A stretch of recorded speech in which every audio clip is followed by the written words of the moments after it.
Kita intro dulu.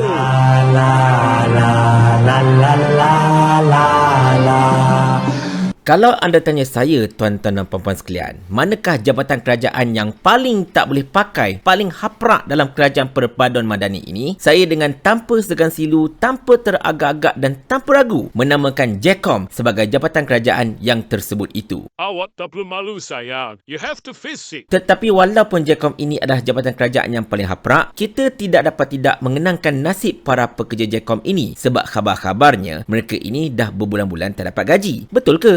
Haram semua diorang tak makbul. Assalamualaikum warahmatullahi. Ketika saya sedang melayari internet untuk mencari bahan bagi video terkini saya untuk hari ini, saya telah terjumpa dengan kenyataan daripada Menteri Komunikasi iaitu Fahmi Fadil yang menyatakan mereka telah mengenal pasti siapakah yang bakal mengisi jawatan Ketua Pengarah JECOM yang baru menggantikan Profesor Dr. Agus Yusof yang telah meletakkan jawatan pada 15 hari Disember tahun lepas, di mana pengumuman berkenaan siapakah yang bakal mengisi jawatan panas itu akan diketahui dalam masa yang terdekat ini. Sesiapa sahaja yang menjadi Ketua Pengarah JECOM selepas ini, saya nak ucapkan semoga berjaya dan tolonglah pastikan yang JECOM ini tidak lagi menjadi bahan lawak antarabangsa serta menjadi bahan cemuhan rakyat seperti mana yang berlaku ketika era Agus. Tetapi itulah dia tuan-tuan dan puan-puan sekalian. Bila sebut tentang JECOM ini kan, saya telah mendapat satu aduan dan aduan ini pun telah pun diutarakan oleh Cikgu Bat dalam Facebook beliau, di mana khabar-khabarnya kaki tangan JECOM 145 orang semuanya kalau tak salah mengadu yang mereka sudah lebih kurang 4 bulan tak dapat gaji. Nayakis bang. Betul ke tak betul masalahnya ni?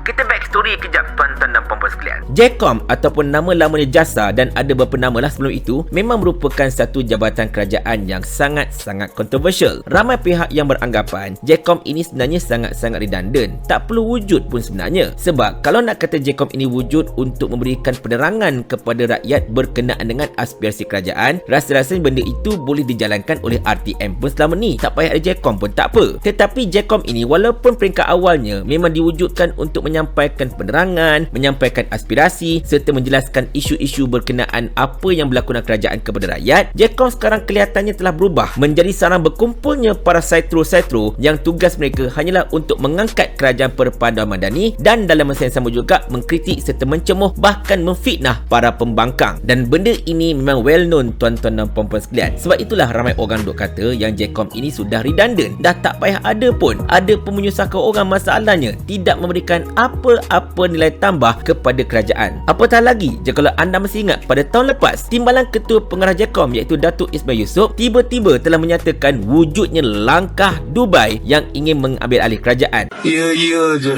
Dan benda ini telah menyebabkan kerajaan terpaku ke dinding, tidak mampu untuk bergerak ke sana ke sini sebab momentum berkenaan dengan penukaran kerajaan pada ketika itu memang sangat-sangat meletup. Apa tidaknya tuan-tuan dan puan-puan sekalian, mereka umumkan langkah Dubai ini konon-kononnya untuk memberikan konotasi negatif kepada pembangkang. Tengok-tengok rakyat boleh sokong pula langkah Dubai tu, kau jangan main-main. Sebab itulah kerajaan tersepit gila-gila dan mereka sampai sekarang terpaksa mencari jalan untuk counter the damage that has been done oleh JECOM itu. Sampai mendorong Puan Zakashi kata, ubahlah JECOM ni, ubah fungsi dia, jangan jadi bahan lawak kepada kerajaan dan macam-macam lagi lah. Tetapi tak apalah, itu hal mereka lah kan. Sebab sekarang JECOM ni pun dah berada di bawah Menteri Komunikasi. Diletakkan direct di bawah Kementerian Komunikasi. Kalau dulu JECOM ini di bawah JPM. Tetapi tak apalah, dia letak di bawah mana pun, selagi ini merupakan alat propaganda untuk kerajaan, kita boleh expect benda yang lawak-lawak pasti akan keluar daripada JECOM. Hah?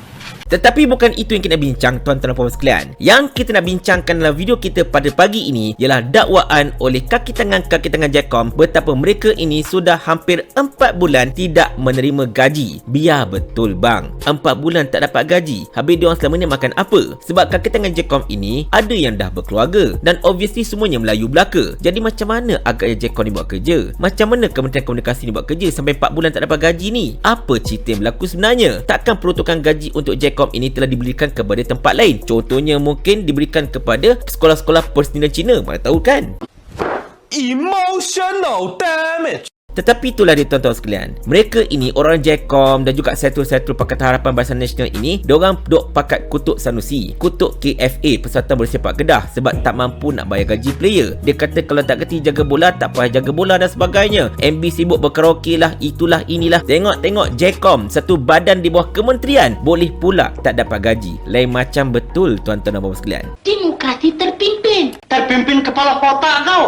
Tetapi dalam masa yang sama juga, kita tertanya-tanya sebab sefaham kita lah, dan kalau tak menjadi kesalahan, Settle Pakatan Harapan Barisan Nasional, Settle Madani ini yang duk berlega dekat TikTok lah, dekat mana-mana lah, dikhabarkan mereka ini dapat upah yang boleh dikatakan agak lumayan. Ada yang hampir mencecah 5 angka. Kalau Settle bukan main kau bayar ya. Tetapi kaki tangan Jecom yang duk bertugas lumus buat poster lah, buat sebaran lah, buat itu, buat ini sebagainya, diorang tak dapat gaji. Dan benda ini kalau ikutkan macam betul, sebab kalau anda perhatikan tangkap layar daripada mereka yang kita percayai memang merupakan kaki tangan Jecom ini menjelaskan segala-galanya. Mereka duk mengadu dekat social media, mungkin dah tak tahan sangat kot masalahnya, dah tak mampu nak simpan dalam lagi dah, duk luahkan dekat social media untuk pastikan kerajaan tengok nasib mereka sebenarnya. Tetapi setakat ini kita tak dengar lagi lah apa-apa kenyataan daripada Fahmi Fadil ke, ataupun mungkin daripada Datuk Seri Anwar Ibrahim sendiri berkenaan dengan betul ataupun tidak kaki tangan Jecom ini tidak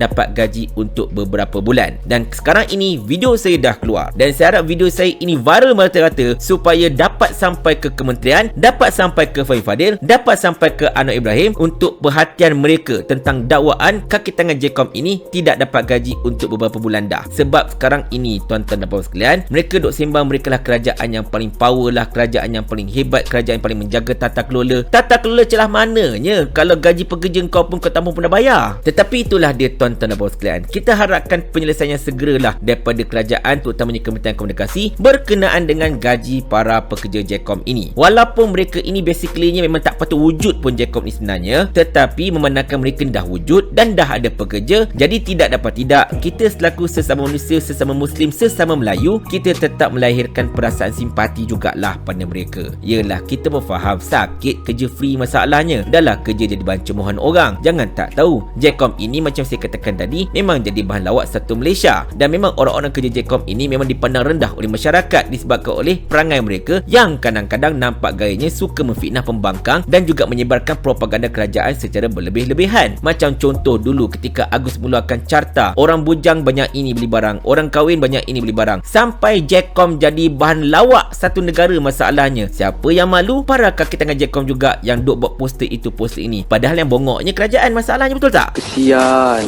Tetapi macam saya katakan tadi, walaupun mereka ini mungkin bongok, walaupun mereka ini mungkin tak boleh pakai, tetapi mereka tetap manusia. Mereka perlukan gaji, mereka perlukan duit, sebab sekarang ini barang-barang semua mahal masalahnya. Apa barang pun tengah naik harga gila-gila pada ketika ini. Yang murah cuma harga diri sahaja tuan-tuan dan puan-puan sekalian. Dan kita harapkan penyelesaian segera daripada kerajaan untuk membantu menyelesaikan masalah yang dialami oleh kaki tangan Jecom ini. Tetapi seandainya kalau mereka lembab nak bertindak, seandainya kalau Fahmi Fadil masih lagi duk sibuk mencari salah pembangkang dan sebagainya, sampai mengabaikan nasib dan juga kewajikan para kaki tangan Jecom ini, jangan sampai kaki tangan Jecom itu tak tunggu saya dah. Mereka sendiri yang akan jumpa dengan Menteri Komunikasi, mereka sendiri akan jumpa dengan Perdana Menteri dan akan bertanyakan soalan ini. Masa itu mana dah tak muka? Mau tak tuan hamba kalau hamba kirimkan ke akhirat?